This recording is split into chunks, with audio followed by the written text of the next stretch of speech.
Oke, selamat datang di Sing Your Life Ko. Saya panggil Ko ya, karena saya perkenalkan Ko Hindra Gunawan adalah koko saya, asli koko saya, dan sekaligus mentor saya.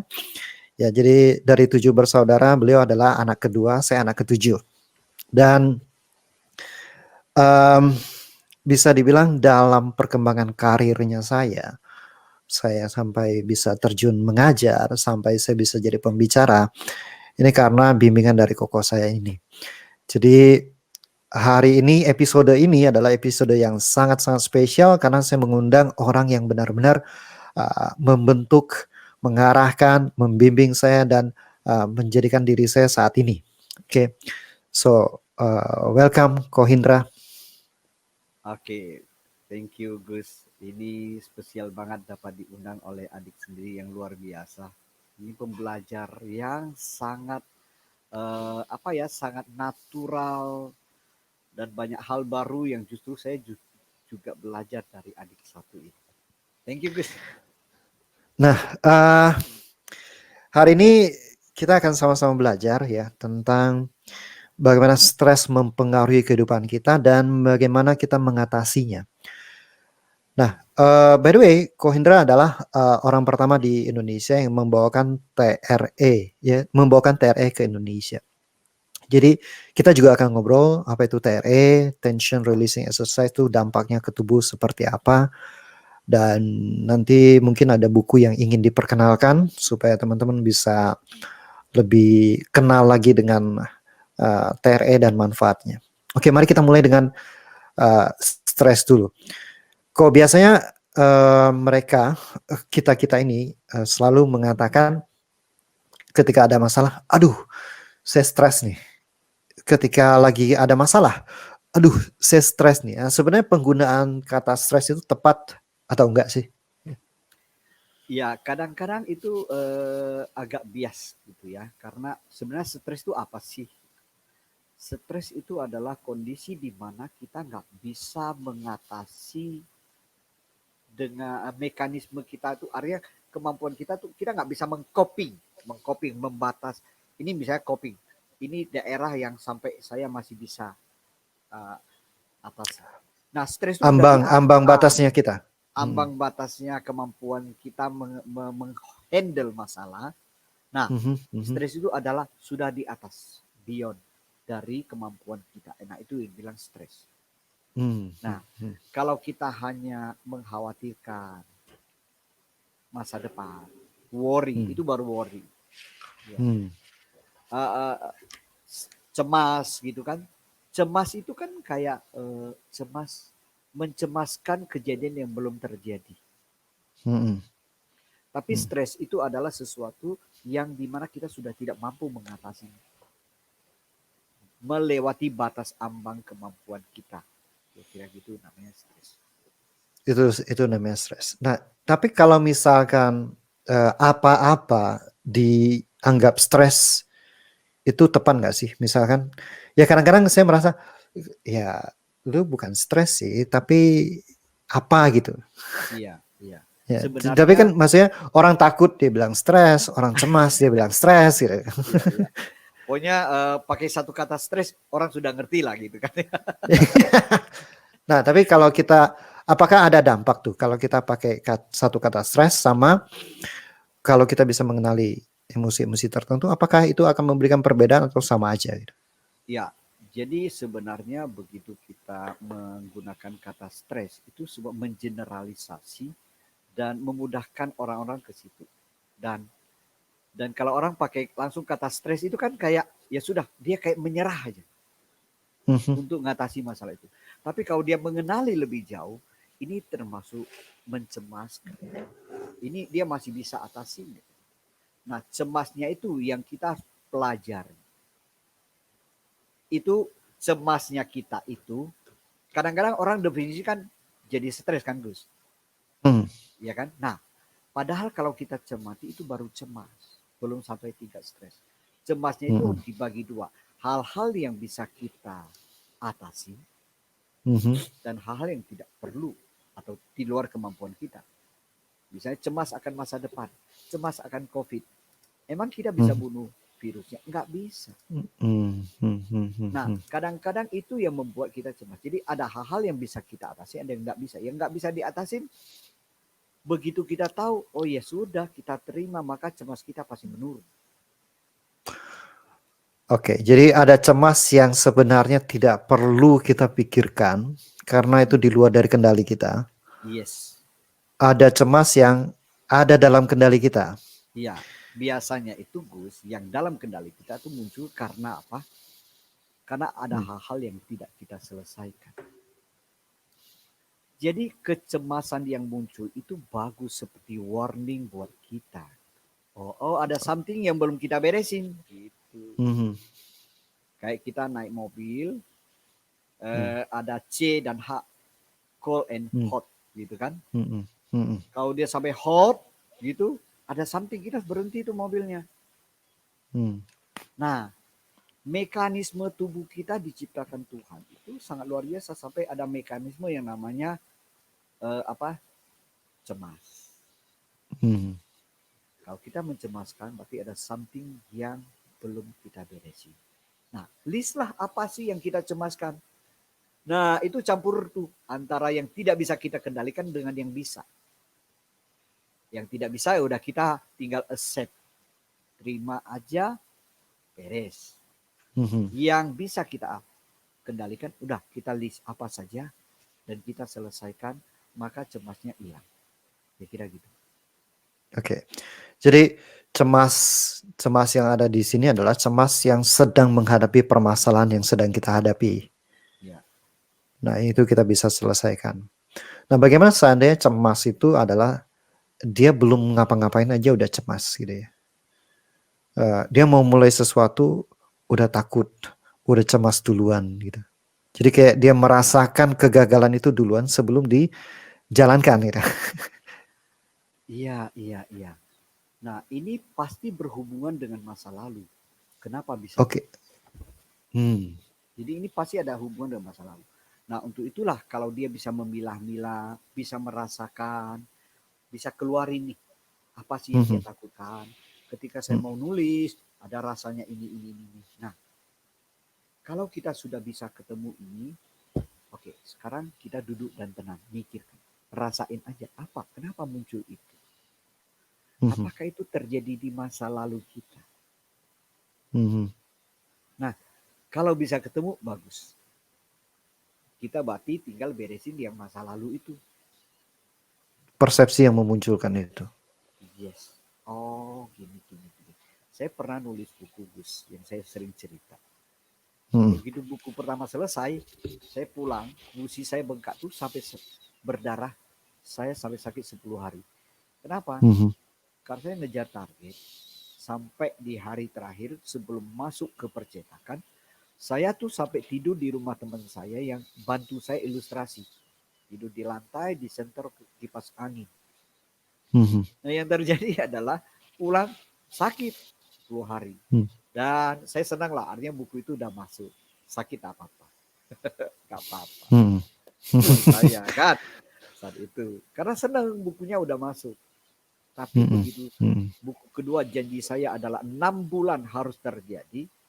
Hmm. Nah itu masalahnya Gus. Buku kedua muncul 6 tahun bukan 6 bulan. Tahu nggak kenapa? Mhm. Karena ketika saya mau nulis, ada aja perasaan tidak nyaman. Oh, mau minum kopi dulu ya, turun ke bawah, bikin kopi. Ada televisi, filmnya seru. Duduk dulu. Lewat jam 1. Nggak bikin apa-apa.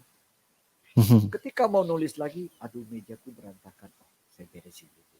Ngepel, rapi, duduk. Lapar, makan. Lupa lagi. Lupa lagi. Ketika saya mau nulis lagi, oh saya harus baca buku ini. Baca buku ini. Oh iya, udah saya baca. Tidur, Mhm. lewat. Jadi ada saja hal-hal yang membuat saya tidak bisa nulis. Hmm. Kenapa? Nah, bagusnya ketika saya belajar teknik tertentu yang kita bilang TRE itu, Mhm. kayaknya tension saya mulai berkurang. Hmm. Koneksi mind, conscious mind, subconscious dan unconscious lebih terkonek. Nah, ketika suatu hari saya mau menulis, tiba-tiba muncul suara yang bilang, nanti gusimu berdarah loh. Sayup-sayup itu. Tapi, wow, ternyata ini loh yang menghambat saya tanpa saya sadar. Jadi kenapa kita tidak bisa? Kita gelisah aja, kita merasa cemas aja, kita takut aja, khawatir aja. Karena apa? Pasti ada sesuatu. Nah, tapi sesuatu itu kan nggak bisa muncul ke permukaan kalau kita masih merasakan kecemasan itu. Betul. Jadi kita nggak bisa mendengarkan diri kita sendiri. Yes. Kita harus masuk ke dalam diri kita. Nah, kan banyak cara ya. Salah satu caranya adalah TRE. So, apa itu TRE kok? Nah, TRE kalau kita lihat dari judulnya adalah Tension and Trauma Releasing Exercise. Jadi kita ini kan menghadapi kehidupan kita sehari-hari, stres, ya kan? Kadang ada kejadian-kejadian yang bikin kita trauma juga. Nah, traumanya itu dia tidak hanya tersimpan di pikiran sadar dan bawah sadar, tidak hanya itu. Tapi dia juga masuk di daerah unconscious, daerah tubuh kita. Daerah tubuh kita. Daerah unconscious. Nah, ini yang paling menarik sebelum kita masuk lebih jauh. Ketika saya pergi ke Filipina, pas Korban Topan Haiyan 2013, jadi saya perginya pas hari raya kedua atau ketiga Imlek.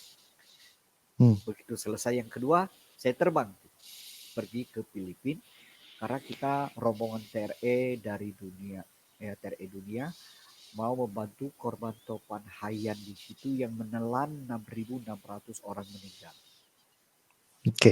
Nah, sampai di sana, Gus, itu bandaranya itu kayak ala kadarnya, seng-seng, pokoknya kacau deh, berantakan. Dan waktu keluar dari pesawat juga jalan kaki udah jalan biasa gitu karena ditutup seng doang. Dan yang paling menarik adalah pemandangan orang-orang. Banyak orang bule di sana. Jadi mereka itu bawa benderanya, bawa macam-macam. Ini intinya adalah orang-orang yang sosial. Pekerja sosial. Di situ saya melihat bahwa kemanusiaan itu luar biasa. Rasa kemanusiaan. Saling tolong-menolong dari seluruh dunia itu luar biasa. Nah, terus kita naik mobil, nah sepanjang perjalanan kita menyaksikan rumah-rumah itu tadi itu rumah berantakan. Ada yang tersapu bersih, bahkan ada kapal yang besar banget, itu sampai di jalan aspal. Bayangin, itu luar biasa. Hal yang menarik adalah begitu kami sampai di sana, kami mohon izin untuk melakukannya, kami udah diusir pulang. Udahlah, pulang aja kalian. Terlalu banyak volunteer sukarelawan yang datang. Dan mereka banyak, bingung sudah.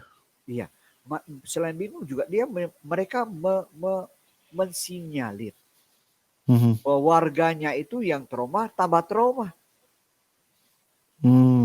Kenapa? Karena mereka datang, tanya-tanya, pasti dong kali overwhelmed. Makin nangis, makin histeris, makin takut. Itu kayak luka dibuka. Itu kan ya kasihan banget. Maka kami disuruh lu sakitnya di mana? Masih sakit. Nah, akhirnya kami disuruh pulang. Tapi bagusnya pimpinan kami waktu itu, Chris Basley dari Colorado, bilang, oh kalau kita TRE kita nggak usah cerita masalah kita. Kita hanya melakukan senam, exercise, dan tubuh kita yang akan melepaskan trauma itu. Maka kami bekerja 3 minggu di sana. Nah, ini yang paling menarik. Jadi ketika ada satu event yang bikin kita stres, kecewa, marah, takut, itu mempengaruhi 1, 2, 3. Conscious, subconscious, dan unconscious tubuh kita. Selama tubuh kita masih tension, dia masih menyimpan memori dan emosi itu. So kalau kita bercerita tentang kondisi stres ini akan memperkuat tension kita. Dan itu yang kita bilang retraumatisasi. Traumanya tambah kuat. Karena waktu cerita tuh semacam mengafirmasi kembali. Yes. Jangankan itu. Setiap 9/11. Sering kan nonton di TV. Kita di gedung tinggi ada pesawat. Bom. Kita lihat banyak kali aja. One day ketika kita berada di gedung tinggi lalu ada pesawat. Munculnya apa? Asosiasi itu muncul. Nah itu yang namanya vicarious trauma. Trauma karena pengulangan. Nah kita terus terpapar kondisi stres yang terus menerus ini Gus. Nah akhirnya kami bekerja di sana Gus. Dan itu kami menyaksikan orang yang tiap sore satpam yang ngangkat ratusan mayat itu. Tiap sore dia menggigil ketakutan kayak gitu. Tiap sore. Pada saat proses itu dia juga ngalamin itu. Pada saat proses TRE. Biar itu dia tenang. Besoknya dia ikut lagi. Dan dia laporkan. Sekarang tiap sore dia tidak pernah ngalami hal yang sama. Sebentar saya ambil charger. Ya, sekarang setiap sore dia tidak lagi ngalami hal yang sama lagi seperti itu. Artinya apa? Traumanya lepas. Jadi pada saat dia menggigil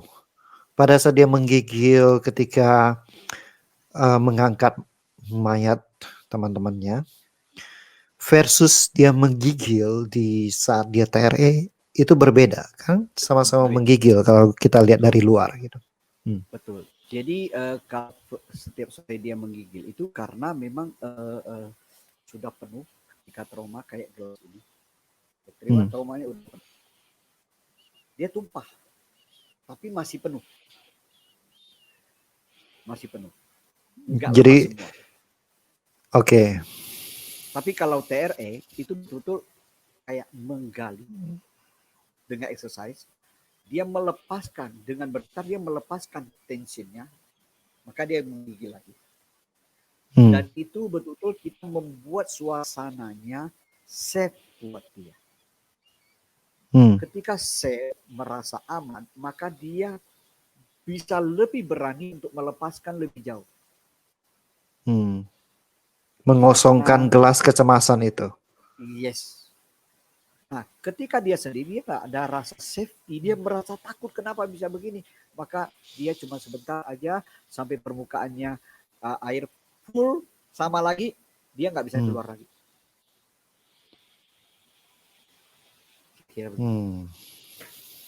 Maka tujuan dari kita sebagai provider TRE itu adalah menciptakan situasi yang aman untuk orang bisa betul-betul melepaskan beban-beban mereka. Sebelum kita makin jauh, apa sih TRE dan apa peran dari TRE? TRE itu adalah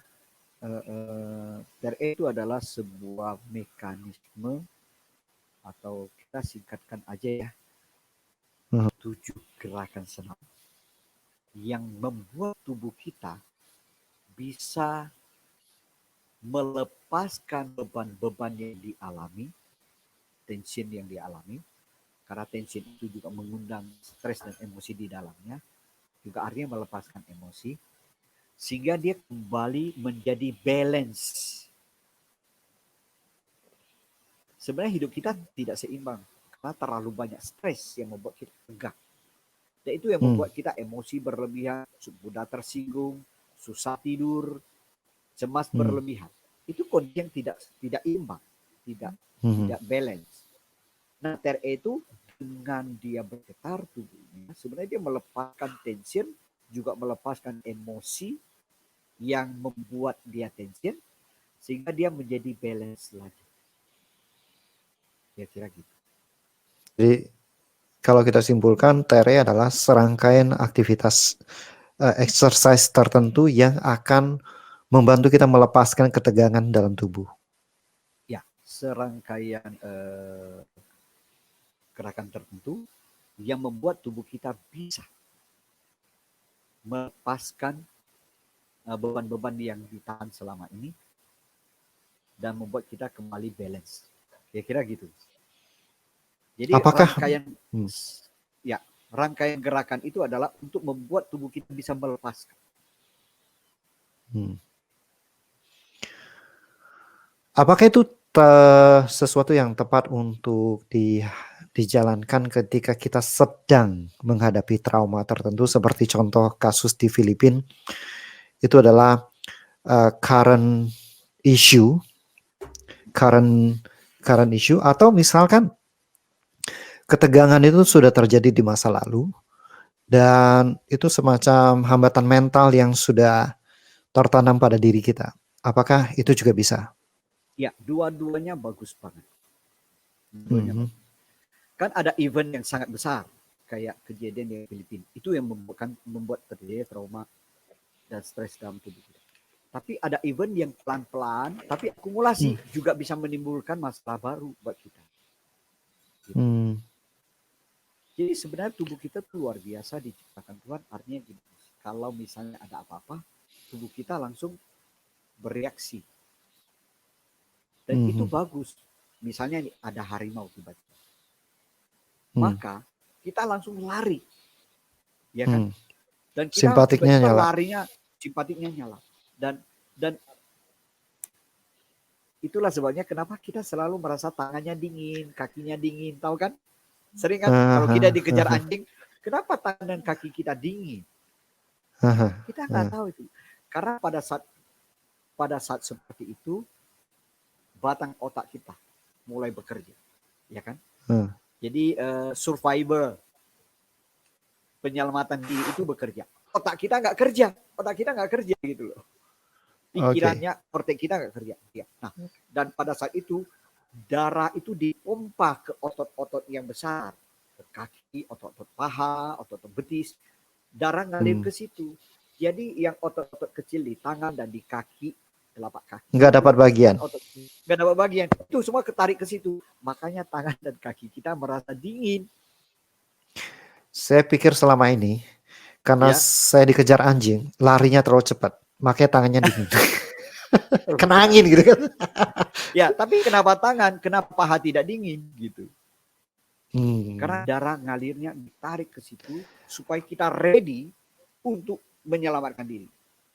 Nah, kira-kira gitu. Oke, kita balik lagi. Yes. Jadi manfaat dari TRE itu untuk apa aja? Jadi Gus, sebelum ke situ. Ketika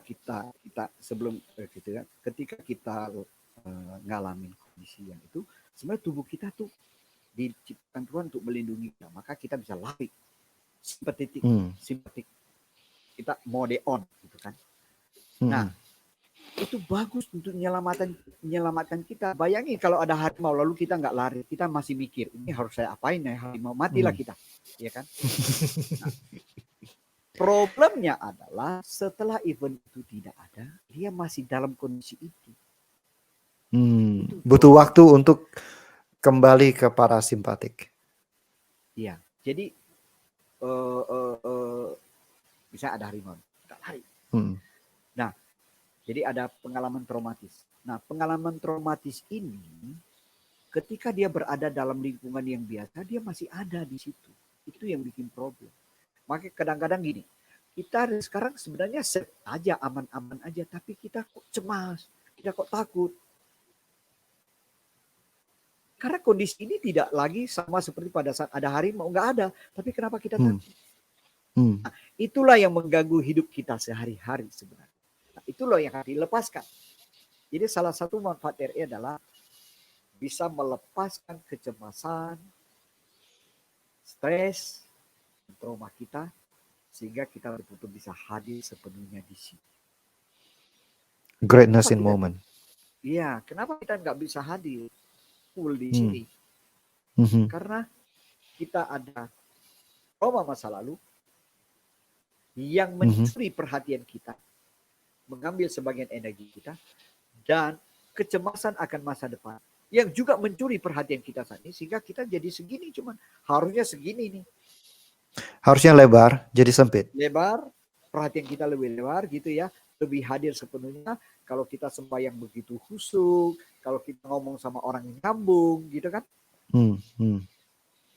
Tapi menjadi segini karena tercuri khawatir masa depan dan trauma masalah. Nah, Jadi TRE sempit itu karena sebagian dimakan oleh masa lalu, sebagian dimakan oleh masa depan. Jadi perhatian betul, kita pada saat ini jadi sempit sekali gitu.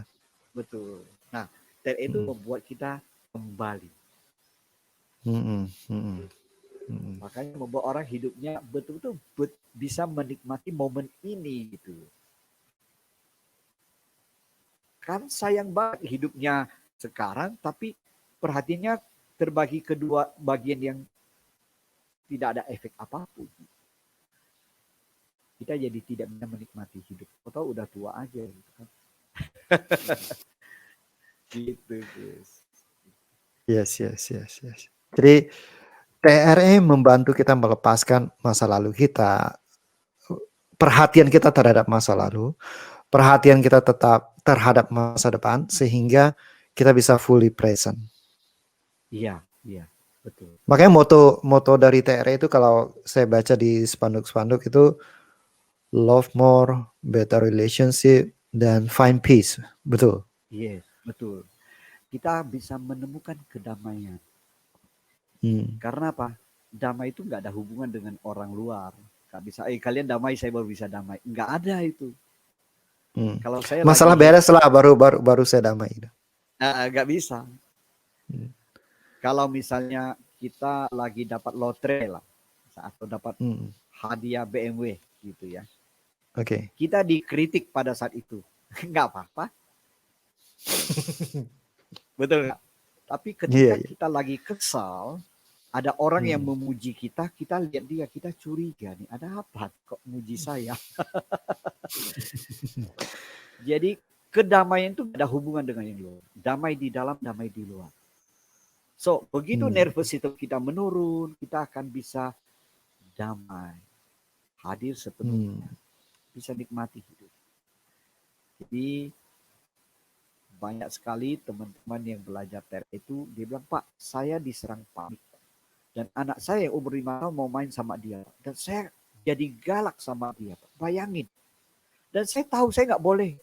Tapi saya nggak bisa. Setiap sore saya galak aja. Setiap sore saya marah dan gak jelas. Hmm. Dan saya Hmm. muntah-muntah. Nah, begitu dia belajar TRE, apa yang terjadi? Dia bilang, emang sekarang ada corona ya?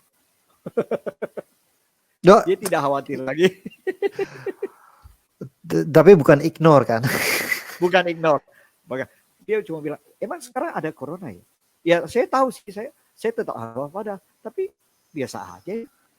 Sekarang sama anak Hmm. main bareng, tidur bareng sama anak. Oh, anak happy sekali.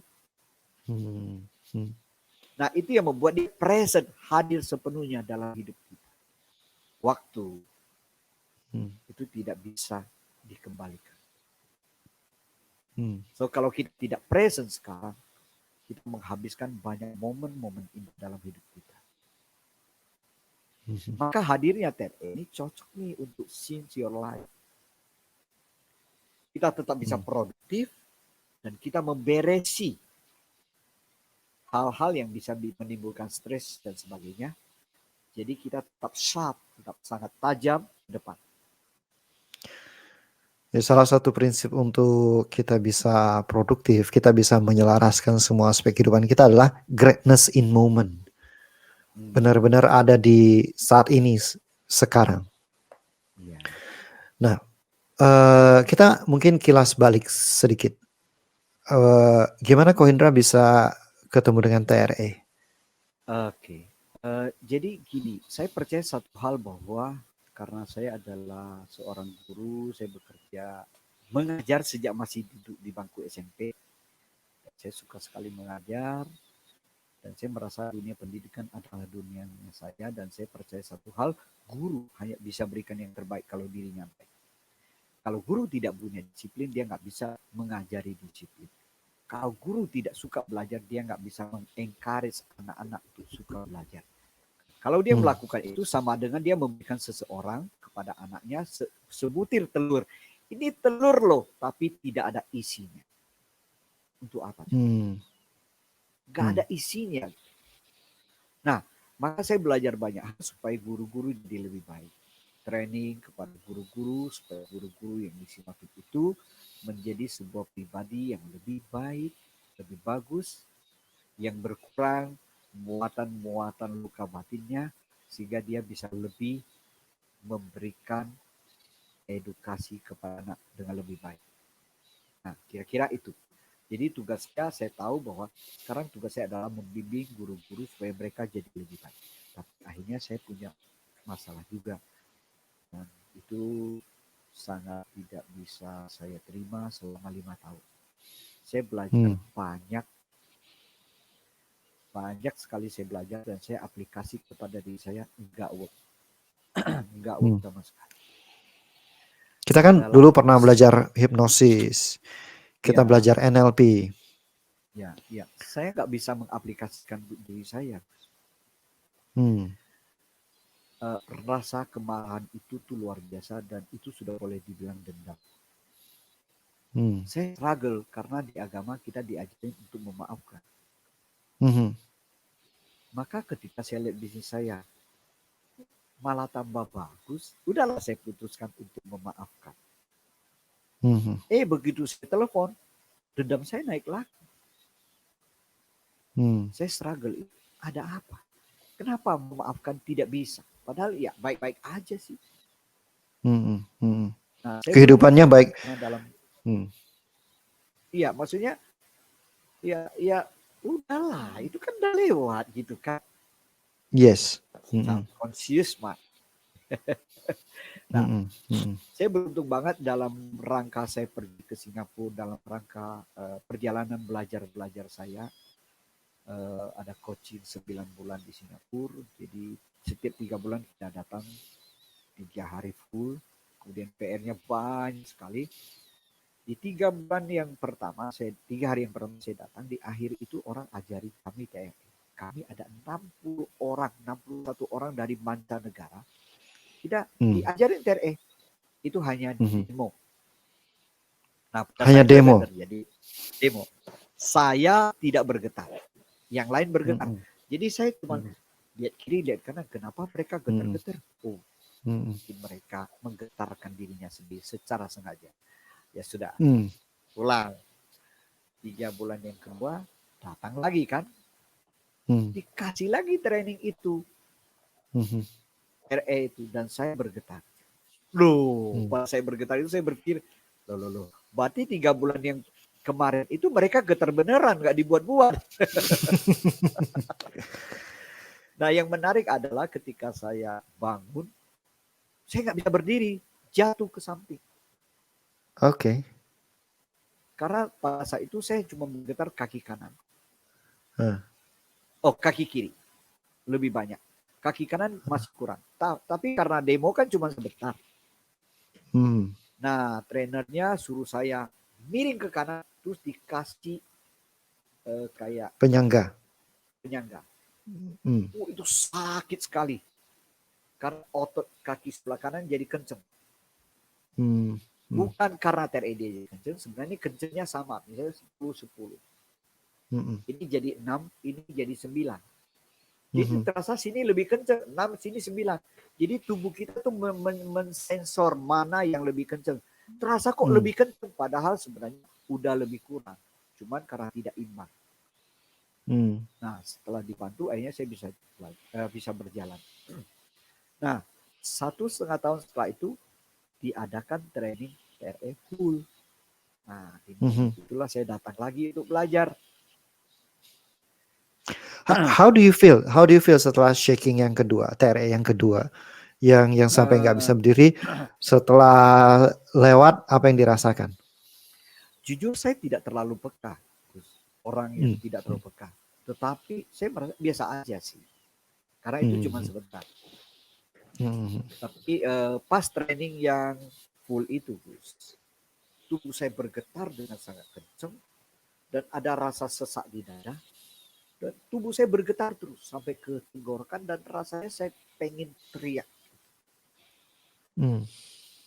dan tiba-tiba saya teriak, rasa lega, ada something yang lepas.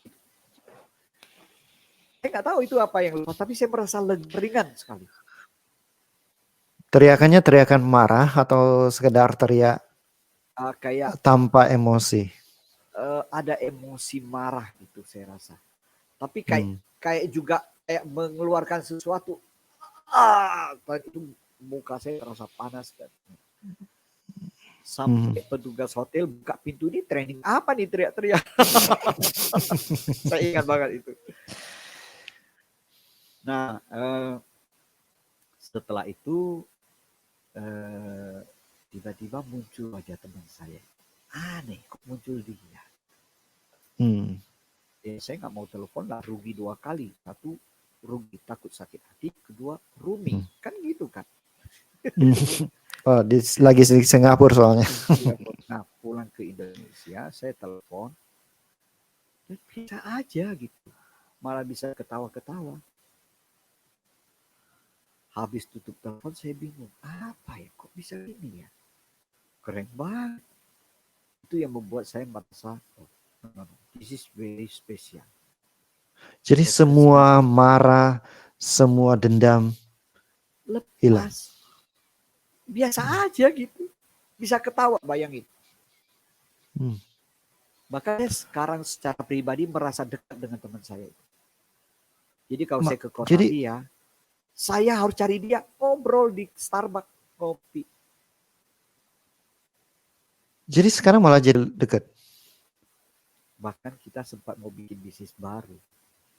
Barengan. Oh, really? Saya jadi skeptis gitu. Kan karena saya lebih kurang tahu, kan. Iya. Iya, kan kita sama-sama terus. Kami merencanakan untuk melakukan di sekolah-sekolah. Nah, ini something yang menurut saya luar biasa. Kami jadi dekat. Nah, buat saya sudah berapa? Something yang luar biasa, yang berbeda itu yang membuat saya ambil sertifikasi level 1, level 2, dan akhirnya saya tidak puas juga, Gus. Saya terbang ke Amerika. Saya nggak sabar untuk terbang ke Amerika, Gus.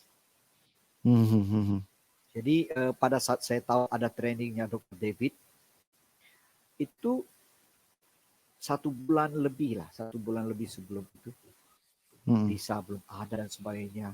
Udah saya kebut bagaimana caranya saya bisa pergi.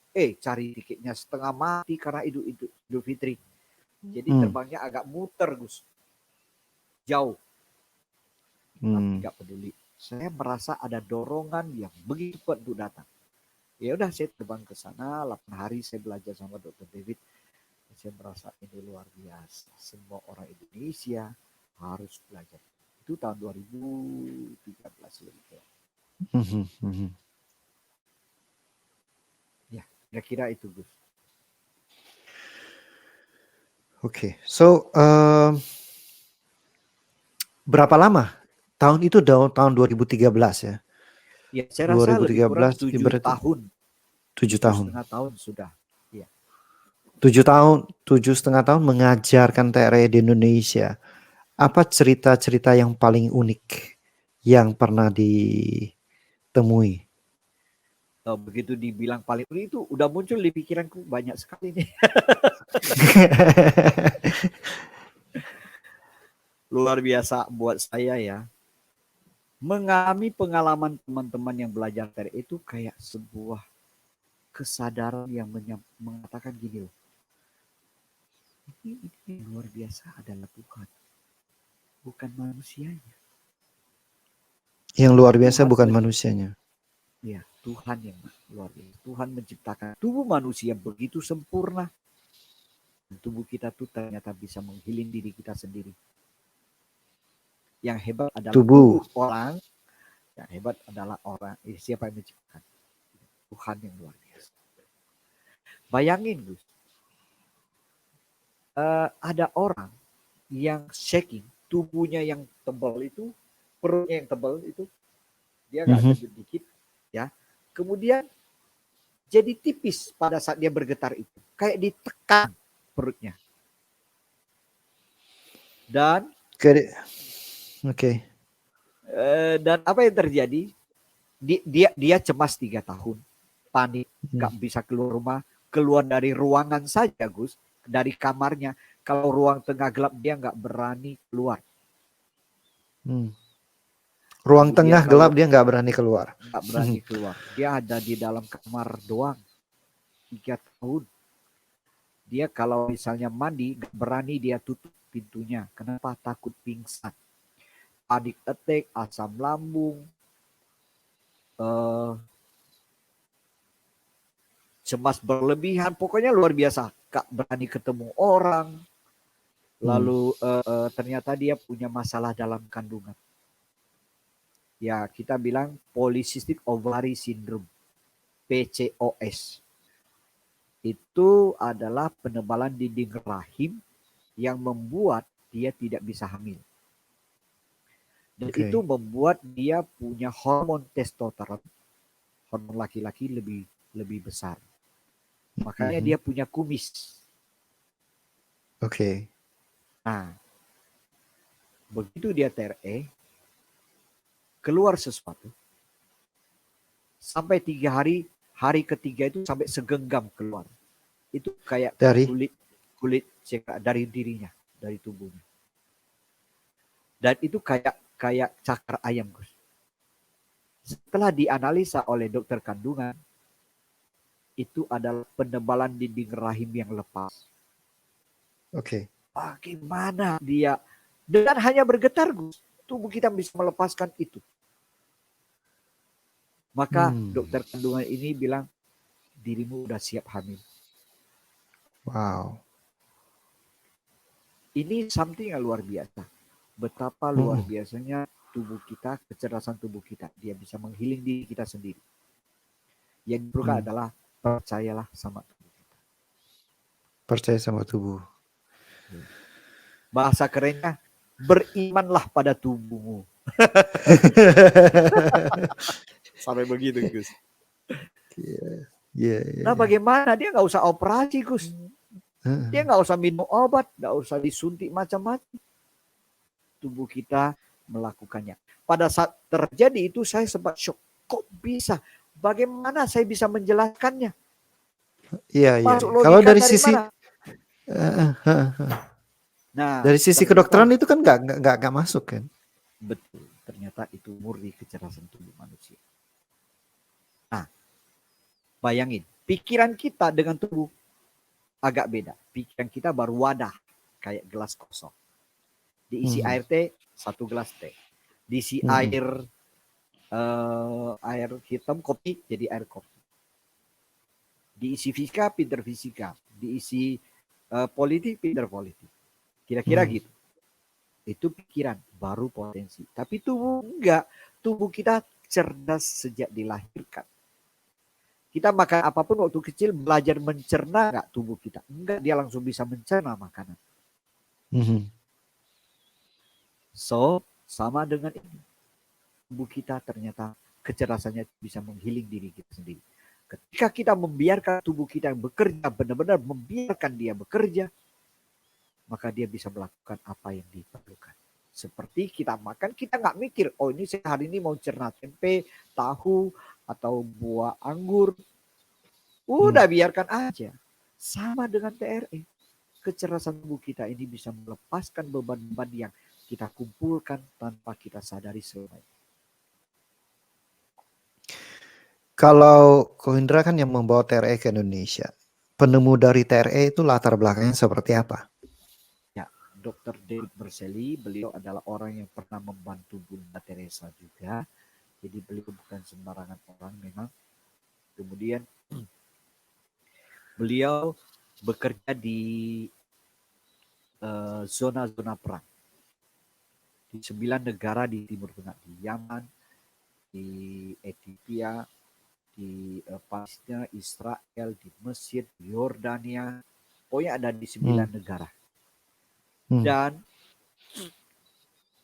dia membantu orang-orang untuk lepaskan trauma. Belum ketemu TRE. One day Oke. ketika dia ada di Afrika, ketika bom meledak dan pesawat terbang ngebom, udah mereka melindungi diri, lari ke sebuah sandaran di tembok, dan Dr. David memangku anak kecil, dan orang tua berbaris juga di tembok, meringkuk gitu. Begitu bom meringkuk gitu kan. Nah, tiba-tiba dia menyadari, loh, tubuh anak itu bergetar. Sementara yang orang tua nggak ada satupun yang bergetar. Nah, inilah hebatnya Dr. David. Dia sangat peka. Kayak Isaac Newton, jatuhnya apel ke kepala, jatuhnya ke bawah. Kita kalau jatuh kesempatan untuk makan, kan Gus. Di Isaac Newton tidak, dia mempertanyakan. Sama dengan Dr. David, dia mempertanyakan kenapa anak-anak kecil bergetar, tapi orang dewasa tidak. Oke. Nah, lalu dia wawancara. Cara yang paling simpel wawancara. Dia tanya orang dewasa. Orang dewasa rata-rata menjawab, ya kalau kami gemeter, bagaimana anak-anak? Mereka tambah takut. Jadi orang tua ada kecenderungan untuk menahan, hold it. Nah, kira-kira gitu. Padahal tubuh sama gitu kan. Nah, itulah yang membuat kita Jadi gemetaran itu pada anak itu untuk apa? Gemetaran itu sebenarnya adalah mekanisme tubuh kita untuk melepaskan tension, trauma yang berlebihan, tidak bisa kita handle. Jadi itu bagus sebenarnya. Kalau kita bicara di depan umum nih. Yes. Kita pegang mic aja, mic-nya bisa bergetar, suara kita bisa bergetar. Ya itu bagus sebenarnya, tubuh kita melepaskan itu. Tapi persepsi orang nggak bagus. Malu-maluin masalah itu kan masalah lain, itu masalah persepsi. Tapi secara mekanisme tubuh, sebenarnya tubuh kita melepaskan ketakutan. Terus. Contoh lain lah, Gus. Kita dikejar. Oke. Kita kan hidup di kampung, Gus. Anjing banyak nih. Iya. Saya anjing nggak? Saya ingat waktu kecil gini. Jadi itu masih di Pasir Kuning. Iya. Ada anjing kecil di kejauhan. Somehow entah kenapa kita manggilnya kopi itu untuk manggil anjing. Jadi saya panggil kopi, anjingnya datang, saya nangis. Sebenarnya kita kan karena waktu di Pasir Kuning itu kan kita sambil jualan durian gitu kan, dan jauh dari pasar. Nah, saya dan Koko Agus ya, adik saya, Pak Anton, punya cerita lucu tuh, Gus. Oke. Jadi motornya cuma satu naik sepeda. Jadi saya bawa motor nih, supaya dia tidak usah susah-susah mengayun, kita pakai tali nih. Jadi saya melewati Teluk Ru ya di situ ya. Ada anjing yang ngejar kita. Saya naik motor kan, saya sepedanya Anton juga cepat kan. Iya. Talinya membelit dan tiba-tiba dia jatuh, anjing pun takut gitu. Jadi kita selamat karena Pak Anton jatuh. Wah, kita setiap lewat situ kita takut gitu, karena anjingnya galak banget, dia suka ngejar. Ya, pokoknya itu cerita yang luar biasa sekali. Oke, kita balik. Jadi kalau kita pernah dikejar anjing pada saat kecil, dan ketika anjing tidak ngejar kita, pernah nggak kita berhenti duduk sebentar lalu tiba-tiba kaki kita gemetar? Nggak mau berhenti. Ya, gitu kan? Nah, itu bagus. Itu adalah mekanisme tubuh melepaskan kelelahan, otot yang lelah karena kita lari, dan emosi rasa takut itu. Nah, itu alami, Gus.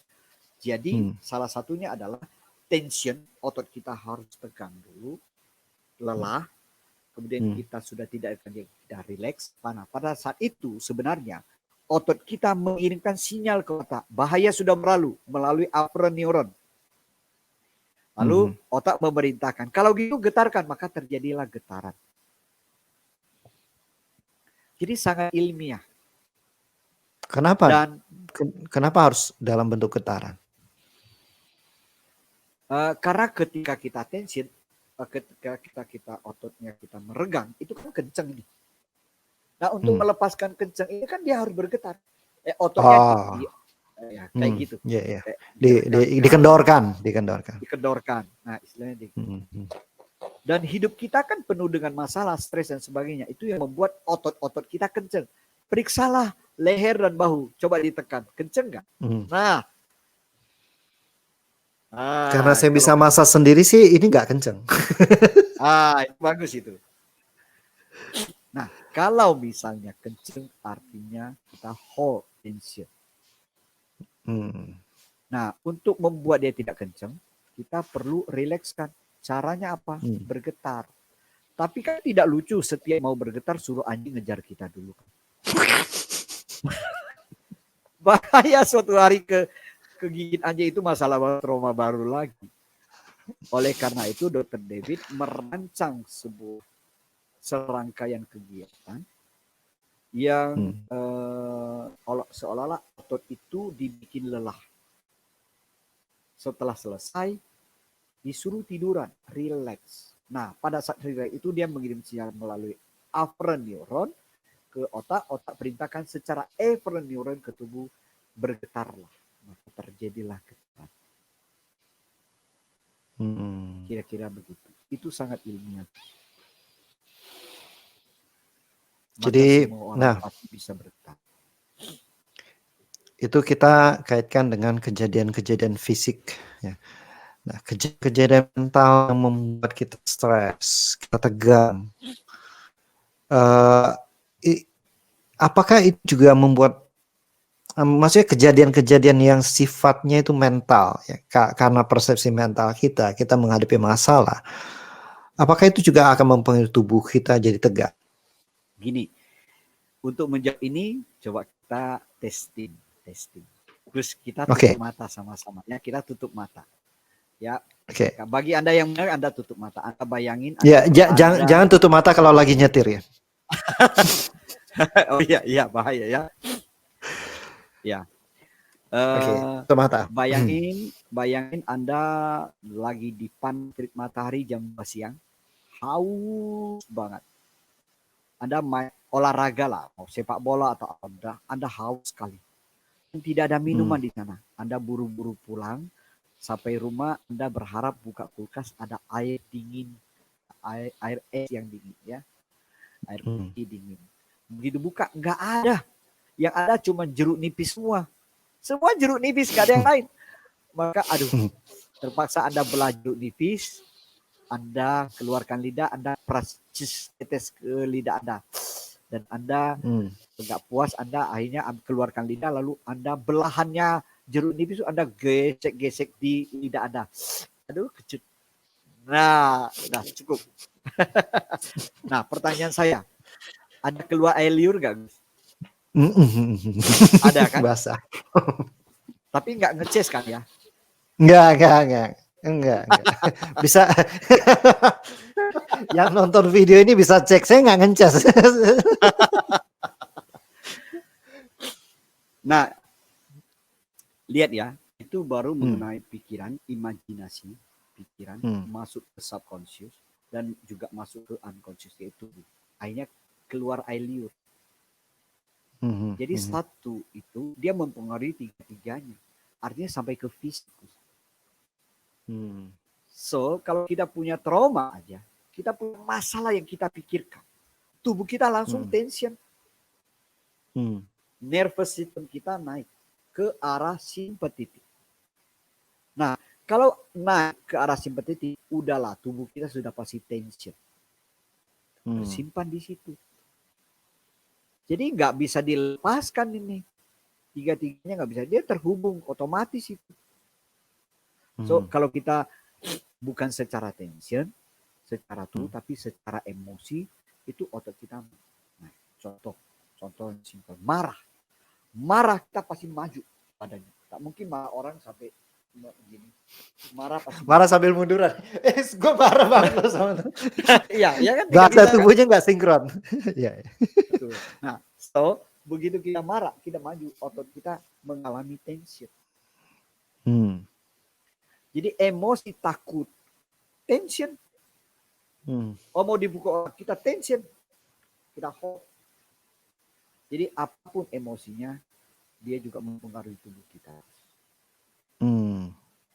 So sama aja. So lepasin tension, dia juga melepaskan emosi penyebab. Jadi karena emosi menyebabkan tension di tubuh, kita melepaskan tension, maka kita juga rilis emosi itu. Yes. Nah, sudah nggak ada lagi di situ. Dan yang paling menarik Gus, ada seorang peserta saya yang sudah diterapi selama 6 tahun. Kita nggak sebut namanya lah ya. Beliau saya sangat respect juga. Beliau dipukul oleh ayahnya pakai sapu lidi panjang untuk menekuk kasur. Jadi pendek segini. Menjadi pendek banget, menjadi 20%. Sisanya nancap di bahu. Pakai baju putih ke sekolah berdarah-darah. Bayangin masih SD digituin, ada rasa sakit hati, takut, malu, cemas, dan dendam. Itu luar biasa. Sudah diberesin 6 tahun. Gitu. Beres, karena dia mau jadi anak yang berbakti. Selesai. Ketika dia lakukan TRE bersama saya pertama kali, muncul rasa sakit di situ. Rasa sakit di tempat dipukul. Dipukul. Dan dia bilang, Pak, saya nggak suka emosi ini, Pak. Saya nggak suka ini.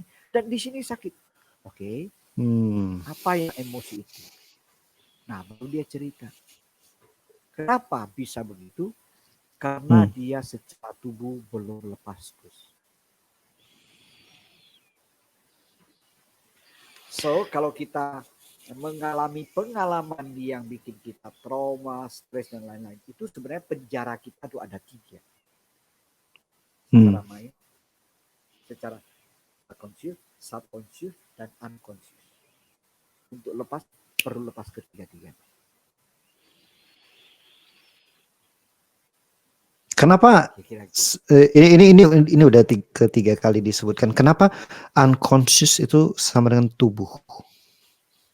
Tubuh itu lebih banyak yang daerah unconscious kan. Saya mencerna makanan itu daerah unconscious itu. Bagaimana dengan otot? Ini kan kita bisa gerakan secara conscious gitu kan. Bisa itu terkoneksi, tapi kita bisa merasakan sakit, tapi kita sakit itu karena ada saraf-saraf yang mengirimkan sampai kita menyadari itu. Tapi itu termasuk daerah tubuh, daerah unconscious.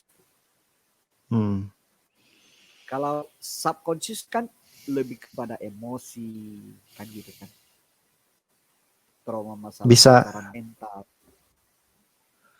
Bisa diulangi kok, barusan putus. Oke. Subconscious kan lebih kepada emosi, mental gitu kan ya. Cara berpikir, pokoknya di dalam lah. Tapi unconscious itu daerah yang tidak kita sadari. Ya tidak tersentuh seperti oleh refleks kita gitu. Refleks tubuh kita itu kan kita nggak bisa atur. Iya, itu unconscious. Oke. Nah, kira-kira gitu. Kemudian otot swasta. Otot kerangka. Nah, itu otot kerangka adalah reaksinya sangat cepat. Kalau kita pegang air panas, langsung tarik, itu refleks, itu dari sana. Dan kalau kita mau dipukul orang, otot swasta itu langsung mengkerut, membuat kita melindungi kita. Tak mungkin kalau kita mau dipukul orang, kita langsung terbuka begini. Nah, impossible. Ya, kasih muka.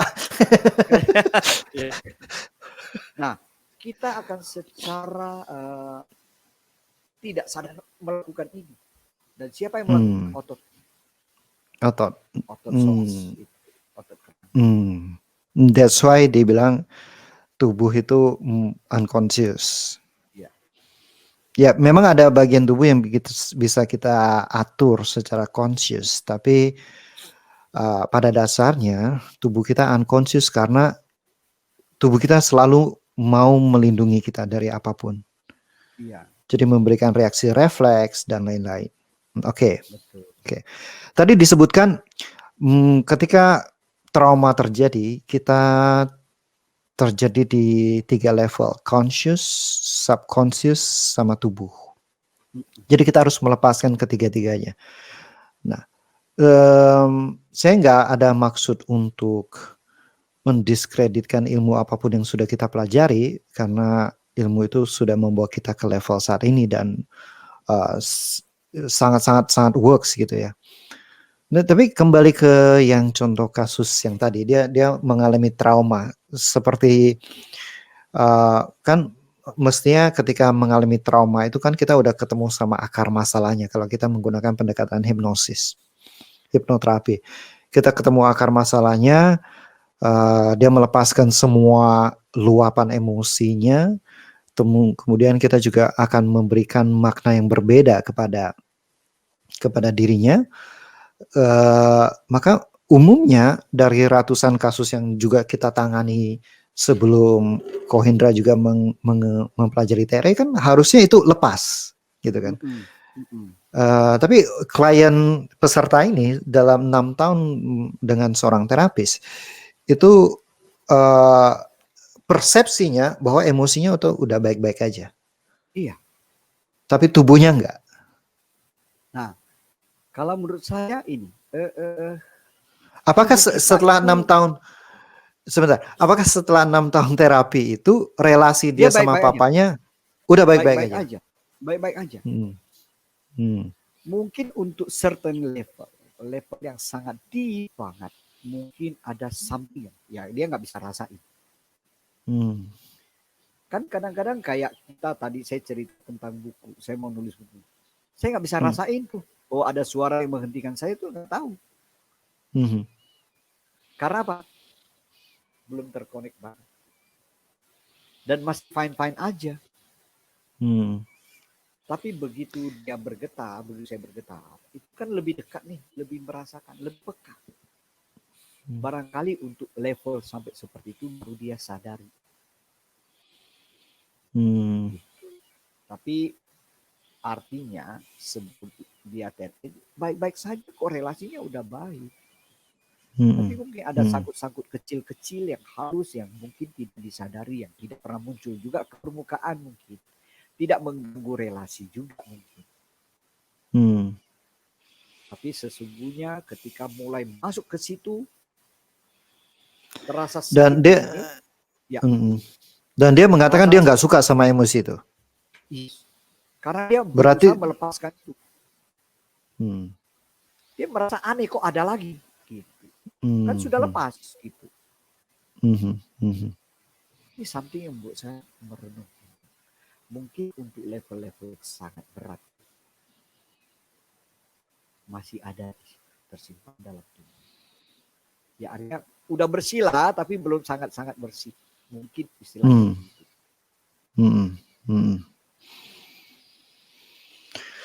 So, apakah TRI ini hanya untuk orang yang punya masalah traumatis seperti kasus-kasus unik ini, atau misalkan like seperti saya, everyday people, everyday life yang Baik-baik kita saja menghadapi gitu. permasalahan-permasalahan yang bukan menyebabkan sebuah traumatis, tapi permasalahan-permasalahan yang ya menantang lah dalam kehidupan kita sehari-hari gitu, yang membuat kita stres dalam bekerja gitu. Yes. Apakah kita butuh sampai teknik TRE ini gitu? Oke, mungkin di umur-umur kita yang sekarang akumulasinya, apalagi kalau Agus banyak belajar, itu bisa membantu mengurangi sehingga masih belum terasa. Tapi mungkin di waktu-waktu yang akan datang bisa jadi akumulasi itu menyebabkan banyak hal yang lain. Ya, tapi menurut saya semua orang membutuhkan ini karena apa? Tidak ada orang yang hidup tidak lepas dari masalah. Kita berkumpul dengan orang yang tidak kita sukai, kita berhubungan dengan orang yang suka atau tidak suka dan tidak selalu campur baur. Nah, hal-hal yang tidak suka itu, walaupun kecil, akumulasi itu yang bisa membuat akhirnya kita mengalami susah tidur, baperan, emosian, tidak terkonek, kira-kira kayak gitu. Nah, itu akan mencuri kehadiran kita saat ini. Maka dengan adanya TE, bukankah itu lebih bagus, membuat dia jauh lebih bersih, lebih apa ya, lebih present, lebih hadir, bisa nikmati hidup banget, dan untuk level-level tertentu tidak bisa masuk ke dalam bagian yang lebih deep. Lebih deep itu maksudnya gini. Kita lihatlah Nelson Mandela yang dipenjara 27 tahun. Mahatma Gandhi yang ditembak tapi dia tidak pernah mau balas. Boleh diulangi kok. Barusan Putus gangguan ya. sinyal. Oke. Sebelum Mahatma Gandhi. Ya, kita lihatlah Nelson Mandela yang 27 tahun di penjara. Dia tidak ada rasa dendam sedikit pun. Bahkan muncul dengan sebuah kesadaran yang sangat dalam untuk membangun negara dan memberikan kemuliaan kepada umat manusia. Sama dengan Mahatma Gandhi. Kenapa orang bisa sampai itu? Karena kalau dalam pemahaman TRE konsepnya dia sudah masuk pada bagian yang di bawah, yaitu parasimpatetik.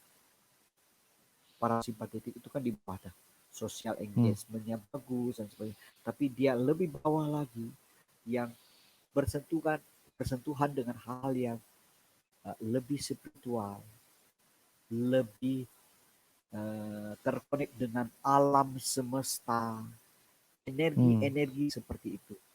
Dan orang-orang yang sudah sampai di level itu akan datang dengan banyak ide-ide untuk kemuliaan umat manusia. Kerja sosial, hal-hal yang akan dia lakukan untuk membuat manusia jadi lebih baik. Kayak gitu. Kalau kita bisa sering melakukannya, pemahaman kita akan masuk. Dan pada saat itu tentu light frekuensi lah ya. Kita still 92,0 kalau di Jakarta dapat Sonora. 95,9 dapatlah Smart FM. Kayak gitu. Ketika kita sudah sampai level itu, kita kayak menarik hal-hal yang mirip-mirip dengan kita. Karena kita di frekuensi itu. Yes. Jadi kalau misalkan nih, for everyday people like me gitu ya, everyday people like pendengarnya Sing Your Life ini, apa dampaknya dalam kehidupan mereka kalau mereka bisa mensinkronkan conscious, subconscious, dan unconscious? Yes, ini pertanyaan yang bagus banget. Analoginya mungkin bunga mawar yang penuh dengan duri yang kita ambil. Oke. Untuk orang awal-awal tidak tahu, semangat sekali, pokoknya mau dapat sebanyak mungkin bunga mawar, dapat luka, kena duri nih, iya, tapi dia masih kuat. Lama-lama udah terlalu banyak, nggak kuat, akhirnya dia jadi nggak berani ngambil lagi. Kenapa? Banyak luka. Itu membuat dia ngalamin pengalaman traumatis. Orang yang kedua, ekstrim yang kedua adalah saking perhatiannya pada duri-duri itu, akhirnya dia nggak berani ngambil, memetik bunga. Akhirnya 1 jam nggak ada satu bunga pun yang dipetik karena yang terlalu difokuskan adalah duri-duri itu. Ekstrim yang kedua. Nah, dari itu membuat kita bisa lebih menyodorkan 2 jari dan mematahkan dahannya di antara duri-duri itu. Kita dapat bunga dan tidak luka, dan itu membuat kita bisa continue mengambilnya dengan santai. Kita dapat bunga dan nggak luka. Dapat bunga dan tidak luka. Kita tetap bisa berkarya dan kita bisa memberesin luka-luka kalaupun ada luka. Artinya kita lebih santai sehingga kita lebih waspada, lebih hadir sehingga kita tidak lagi terjebak dalam duri-duri itu, di antara kena duri itu. Mudah-mudahan analoginya dapat ya. Jadi Karena gini Gus, hmm, kalau ada satu event yang terjadi kan tergantung pada reaksi kita, Gus. pada makna yang kita berikan juga. Ya, nah. Aso-asonya kamu tuh Bu Is, dia pernah komplain ke saya. Ya, saya sudah shaking, tahu nggak ada rasa. Saya bilang shaking, bergetar sudah ada dampak. Cuman kita nggak sadar ada dalam diri kita. Kecuali kalau pemicunya datang, kita baru sadar. Begitu kita bergetar, sudah ada manfaatnya yang dirasakan dalam tubuh kita, tersimpan. Kalau pemicunya nggak datang, dia akan muncul. Nah, sama dengan ini, Gus. Saya akan ajukan satu pertanyaan. Dan kamu bisa jawab. Jawabannya apa, Gus? Nah? Jawabannya apa? Hah? Kamu bisa jawab. Itu ada dalam pikiranmu. Ya apa? Pertanyaannya apa? Jawabannya? Ya, tapi ada di pikiranmu. Saya bisa tahu. Pertanyaannya apa? Oke. Tapi ada dalam pemicunya pikiranmu. apa gitu? Iya. Siapa presiden RI pertama gitu kan? Siapa presiden RI pertama, Gus? Siapa presiden RI pertama? Soekarno. Nah, Insinyur Soekarno. Ada kan bisa jawab kan? Sebelum saya tanya, ada nggak dalam dirimu kata Soekarno? Ada di bawah sadar. Ada. Iya. Sampai pemicunya datang, dia baru muncul. Ini kayak koko saya lagi jelasin baca kilat kayak. Ya, konsepnya mirip kali ya. Nah, jadi sebenarnya begitu kita bergerak sudah ada dalam diri kita. Ketika pemicunya datang, barulah muncul. Nah, asalnya kamu, Gus, suatu hari ada satu kejadian dan reaksinya biasanya A, ini totally B, 180 derajat. Dan masalah itu tidak pernah muncul lagi sampai sekarang. Selesai di saat itu dan tidak pernah muncul lagi. Baru dia bilang, oh ini hasilnya saya checking. So, teman-teman, ini kan buat kita yang biasa-biasa, gak ada masalah psikosomatis, checking kok biasa-biasa aja, gak ada itu. Iya. Karena kan dia hidupnya tidak banyak masalah. Dan setiap checking kesadaran baru itu muncul dalam diri kita, ya kan? Menentu. Cara kita bereaksi pasti akan berbeda. Tapi karena tidak ada pemicu, ya dia nggak muncul. Nah, begitu pemicunya datang, baru muncul. Dan berbeda sekali. Wisdomnya jadi berbeda.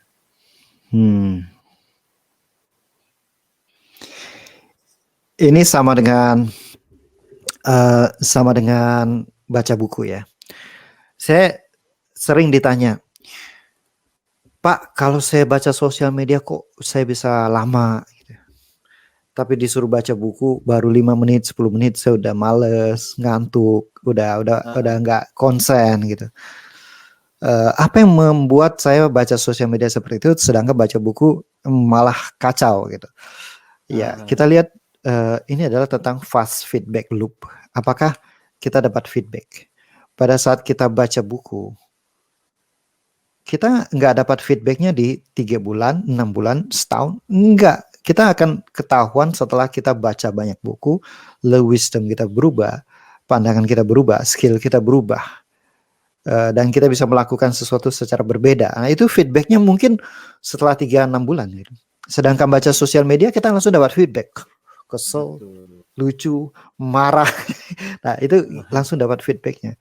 Jadi mungkin ini sama seperti bisa jadi Anda yang mendengarkan Sing Your Life ini adalah orang-orang yang ya Anda ingin bertumbuh, Anda ingin menyelaraskan semua aspek kehidupan Anda, tapi ya Anda juga nggak punya masalah yang berat banget gitu. Jadi ya kita adalah everyday people-nya kita, everyday ya normal people lah, nggak merasa sampai sesuatu yang ekstrim, tapi juga mau menjadikan kehidupan kita jadi lebih baik. Nah, satu manfaat TRE untuk everyday people ini kaitannya sama conscious, unconscious, dan conscious, subconscious, dan unconscious ini seperti apa kok? Ya, jadi gini, otak manusia diciptakan oleh Tuhan punya kemampuan yang namanya neuroplasticity. Neuroplasticity. Kemampuan menyesuaikan diri. Dan disinyalir satu hari 70% perubahan sinapsnya. 70%. Nah, apa yang dilakukan oleh kita-kita supaya koneksi sinapsnya itu makin cepat dan makin maksimal? Satu, olahraga. Kedua, pelepasan tension. Yang tegang itu akan menghambat. Yang ketiga, tidur yang cukup. Olahraga, pelepasan tension. Jadi olahraga yang mengarah ke otot, menegangkan otot. Yang ketiga adalah tidur yang cukup. Jadi tiga ini, kalau kita lihat, itu semua ada di TRE. Olahraga ada di TRE, melepaskan Tidurnya, tension ada di TRE, tidurnya juga jadi nyenyak. So, itu akan meningkatkan kemampuan sinap kita, ikatan neuron kita, dan apa yang kita lakukan dia akan makin cepat. Wisdom kita akan menjadi lebih deep. Apa yang kita lakukan dia makin kuat. That's why untuk orang-orang seperti biasa-biasa, ya. Putus tadi. Wisdomnya akan jadi lebih deep. Ya. Itulah sebabnya Gus, untuk orang-orang yang tidak ada banyak masalah, baik-baik saja gitu kan. Kemampuan sinapsnya itu akan lebih kuat terhadap apa yang dia sedang lakukan. Karena kita belajar lebih cepat. Lebih kreatif. Nah, kira-kira kayak gitu. Jadi bayangin, kalau kita di karunia Tuhan punya kemampuan untuk meningkatkan banyak potensi dalam diri kita melalui bantuan TRE, tapi kita nggak lakukan. Kan sayang sekali. Jadi dengan kita kalau bisa dibilang permasalahan yang kita hadapi sebagai manusia itu karena kita tidak being present. Kita sibuk dengan kegagalan-kegagalan, amarah-amarah kita di masa lalu. Kita sibuk dengan kecemasan kita, ketakutan kita di masa depan. Sehingga potensi kita habis terisi oleh hal-hal di masa lalu, hal-hal di masa depan. Benar. Dan dengan TRE itu kita bisa melepaskan energi kita, perhatian kita untuk masa lalu dan untuk masa depan, sehingga full perhatian kita itu bisa kita gunakan untuk saat ini. Dan potensi kita akan keluar. Pasti. Jadi ini bisa jadikan kendaraan. Nah, satu-satunya yang membuat orang merasa kayak tadi Pak Cakilat bilang apa, loop reaksi yang cepat dapat itu. Boleh diulangi kok. Oke. Jadi ini mirip dengan yang tadi Agus bilang tadi kan, yang dapat reaksi baca sosial media itu dapat reaksi yang sangat cepat. Sementara baca buku kan lama. Oke. Nah, ini sama artinya lagi nih. Mandi. Kalau Anda jatuh dalam kubangan, badan kotornya luar biasa. Begitu mandi bersih. Keren banget mandi ya. Kotor-kotor gini bersih, perubahannya luar biasa. Bayangin hari-hari Anda tidak terlalu kotor. Mungkin debu-debu dikit Anda mandi. Perubahannya Anda terasa nggak? Enggak. Biasa aja. Tapi itu membuat Anda tetap bersih. Kayak gitulah. Hari-hari ketemu orang, baru lihat ada orang kok parkir sembarangan, udah kesel, udah muncul emosinya. Kalau kita sering banget untuk checking, kita lihat itu mah biasa aja. tidak Hmm. mempengaruhi emosi kita. Betapa Jangan-jangan dia indahnya hidup. kebelet buru-buru ya. Yes. Memahami orang. Maka Hmm. bayangin ya, banyak sekali orang suci yang mengatakan kalau saya ditampar pipi kiri, saya dikasih pipi kanan. Kita nggak bisa memahami kedalaman spiritualitas orang itu kan. Adalah yang dipukul. Sebelum dipukul aku jatuh dulu supaya dia senang. Atau saking marahnya dia ludahin saya ke muka saya. Terus udahlah saya biarkan kering supaya dia senang. Jijik kali. Berapa jam supaya kering. Nah tapi dia tidak terpengaruh. Kenapa? Beda level. Kesadarannya beda. Nah, beda level. Beda level. Nah, kalau ada cucu yang bilang, nenek jelek, gigi ompong, muka keriput, rambut jarang, jelek nek. Cucu marah, nenek marah nggak sama cucunya? Ya. Coba nenek lagi ngomong ke nenek itu. Piring, sendok, periuk keluar semua tuh. Kenapa? Karena selevel. Nah, bayangin level itu bukan karena umum. Level kesadaran itu bisa kita perdalam dengan TRI.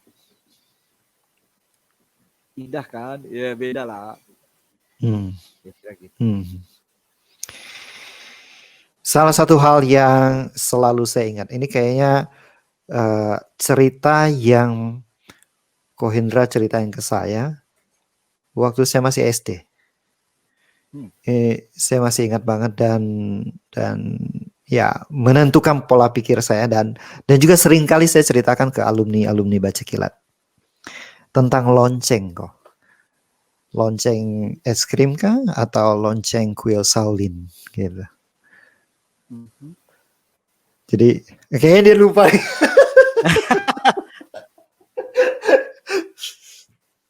Ya ada dua cerita yang pertanyaan saya selalu adalah benarkah saya menceritakan itu?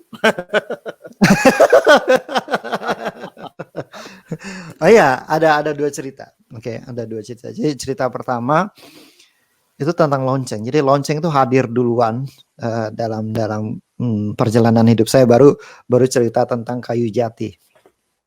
Kalau kayu jati ingat kayaknya, karena selalu dibawakan di seminar.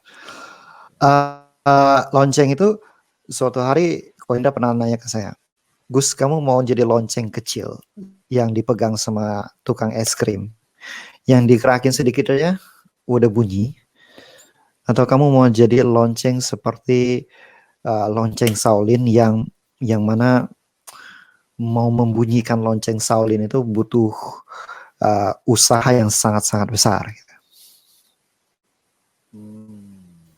Ya. Ingat gak? Ya. Aduh gila. Sekali itu. Sekarang baru ingat gitu. Ya, luar biasa. Udah lama sekali. Nah, itu membuat, itu salah satu hal yang membuat saya, oh ya, saya nggak mau permasalahan kecil, permasalahan sehari-hari membuat saya sampai harus bereaksi dengan cara yang salah. Walaupun bukan berarti setelah itu nggak ada masalah dalam kehidupan ya. Tapi maksudnya, oh masalah kayak gini, oh ya udah, masalah ini nggak akan membuat saya berbunyi gitu. Sampai masalah yang besar sekali baru membuat saya berbunyi. Seperti itu. Deep. Bagus sekali, Gus. Nah maksud saya sih, saya cerita ini supaya Kohendra cerita lagi gitu loh. Jangan dari saya.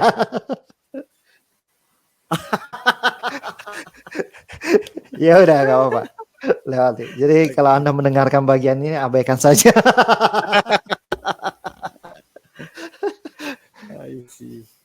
Tapi yes, itu adalah sebuah cerita yang membuat saya merenung berkali-kali dalam fase-fase kehidupan saya. Jadi seperti yang saya sampaikan di depan, yang benar-benar memberikan fondasi berpikir bagaimana saya menjalani kehidupan saya, bagaimana saya menjalani karir saya. Orang yang paling besar pengaruhnya itu adalah Kohendra. baru disadari juga Baru sih betul, beberapa baru tahun ini banget. gitu. Jadi ya teman-teman tentang TRE, kalau mau cari informasi ada bukunya nggak? Ada. Saya kebetulan nggak pegang bukunya. Tension and Trauma Releasing Exercise. Itu satu. Buku kedua, The Revolutionary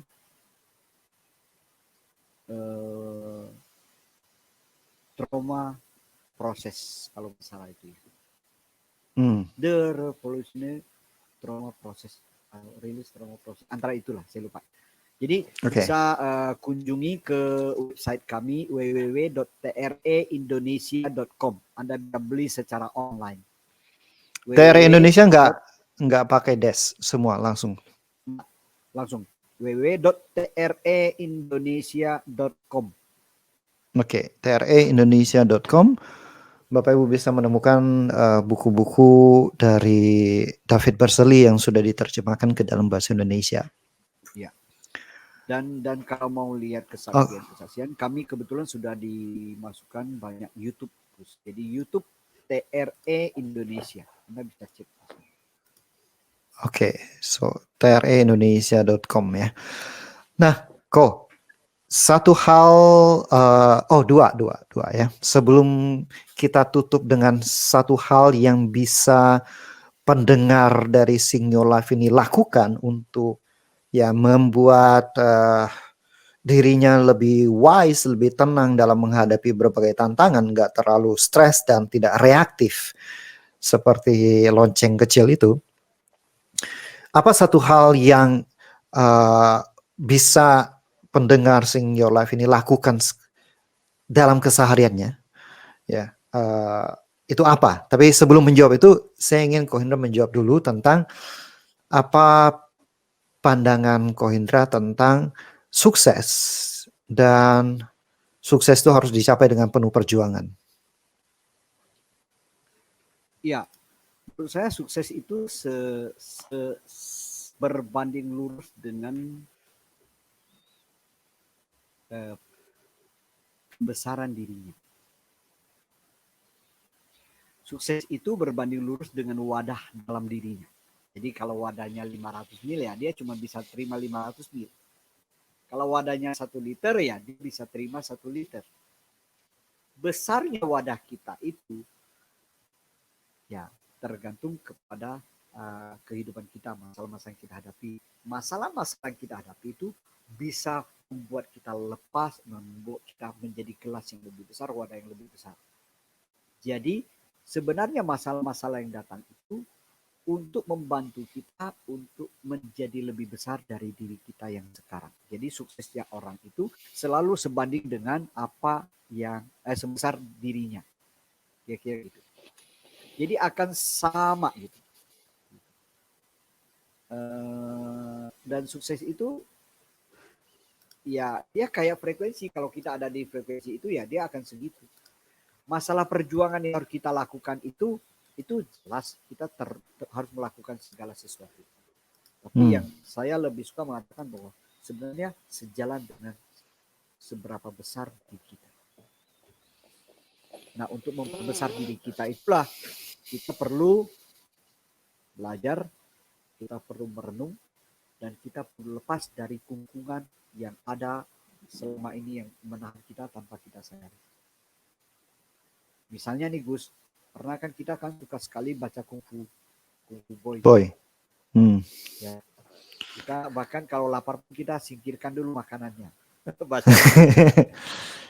Ada satu itu buku, satu box set pertama itu saya baca ada 200 kali kirimanmu kok. Iya, saya kirimin terus ya. Wow. Nah, ada satu buku itu yang bercerita tentang kutu loncat.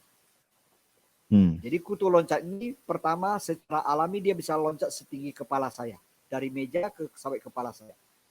Ketika kotak dia masukkan ke dalam kotak yang hanya setinggi 5 jari gitu, maka ketika dikeluarkan dia cuma bisa lompat setinggi 5 jari. Dan dia tidak menyadari bahwa itu adalah bukan kemampuan maksimalnya. Nah, kesadaran akan hal itu perlu dikasih tahu ke dia. Tapi kan dia nggak sadar. Sama dengan kita. Kesadaran akan potensi diri kita itu bisa kita tumbuhkan dengan melakukan DLE sehingga kita terbebas dari kotak-kotak yang selama ini, ya kotak-kotak hidup kita yang membatasi kita selama ini. Kita bisa lepas dari kotak-kotak itu sehingga kita betul-betul menjadi orang yang punya potensi yang luar biasa. Punya potensi kita yang sebenarnya. Yang sebenarnya. Karena saat ini lompatan kita itu terbentur sama kotak yang kita berikan pada diri kita. Makanya kita mungkin merasa kita ini berjuang sekali. Betul. Susah sekali dapatnya. Susah sekali. Ya. Maka kita perlu lepas dari kotak itu, maka otomatis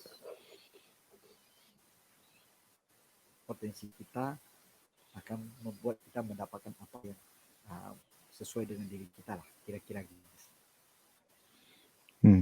Jadi artinya kalau kita bisa melepaskan semua belenggu-belenggu, maka otomatis kita juga akan mengetahui potensi kita, kenal potensi kita yang sebenarnya, dan pada akhirnya kita nggak perlu sampai kerja keras.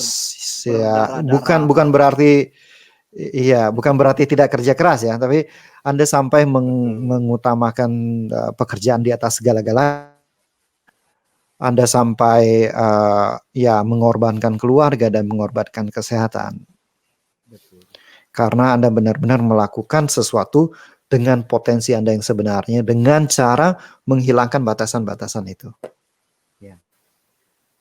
Sampai ada teman di bilang gini, Gus, ini kayak effortless. Karena dia punya pengalaman traumatis dalam keluarganya, ditinggal oleh suaminya, kemarahan yang mendalam. Dia berusaha menerima, itu luar biasa sekali. Dia berusaha melupakan, berusaha memaafkan, dia berjuang habis-habisan. Ketika loh kok semua orang biasa-biasa aja. Itu yang dia bilang effortless. Coba bayangin kalau kita selalu bergetar, kemudian membuat kita sampai pada level tertentu, kok kayak effortless ya. Rezekinya datang sesuai dengan frekuensinya kita. Alright, cool. Satu hal yang bisa kita lakukan, saya dan pendengar Sing Your Life bisa lakukan, supaya mereka bisa siap menghadapi stres dan tetap memberikan respon yang wise dalam kesehariannya, bagaimana? Ya, sebenarnya kondisi-kondisi stres sehari-hari itu bukan musuh kita sebenarnya. Jangan pandang itu sebagai sesuatu yang harus kita tolak. Justru bukan musuh. Bukan musuh. Kondisi-kondisi stres seperti itu sebenarnya semacam tanda-tanda bagi kita, ini loh batasnya dalam diri kita. Jadi ketika kita sudah memandang itu sebagai negatif, kita menjadi sangat kabur akan peringatan-peringatan kepada diri kita. Dan akhirnya ketimbang kita memberesi peringatan kita, kita akan jatuh dalam atau tenggelam dalam ketakutan, stresnya kita yang membuat kita kabur dan membuat kita kayak tidak punya jadinya. Maka langkah pertama adalah cara kita memandang stres itu harus kita ubah. Bukan musuh kita, itu bagus. Dan kita ketika ngalami itu kita perlu tarik nafas, lepasin. Apa yang pesannya buat kita? Kenapa ini hadir dalam hidup saya? Apa pesannya? Jadi kita memandang dia sebagai sebuah sahabat yang menyampaikan sebuah pesan kepada kita. Bukan dia membawa seperangkat, segerombolan musuh untuk menyerang kita. Bukan, itu bagus banget sehingga kita bisa naik kelas. Orang hanya bertumbuh kalau ada masalah. Kalau besok ujian kita masih belajar hari ini. Kalau besok enggak ujian, mana belajar malam hari ini. Jadi stres itu wajar. Wajar, dan itu adalah semacam pemberitahuan kita untuk naik kelas.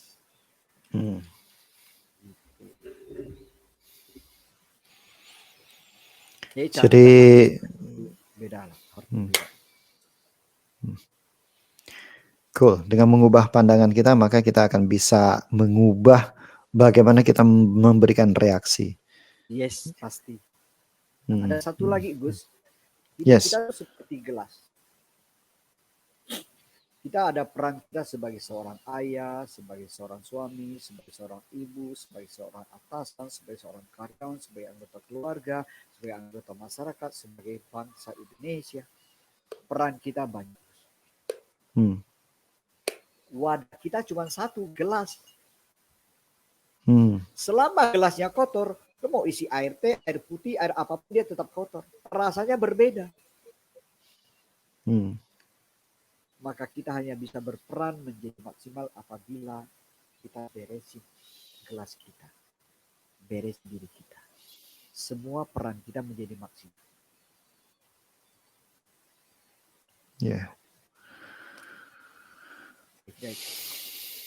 Jadi tugas kita adalah beres diri kita, dan kita akan berperan maksimal dalam semua aspek dan tugas kita sebagai seorang manusia.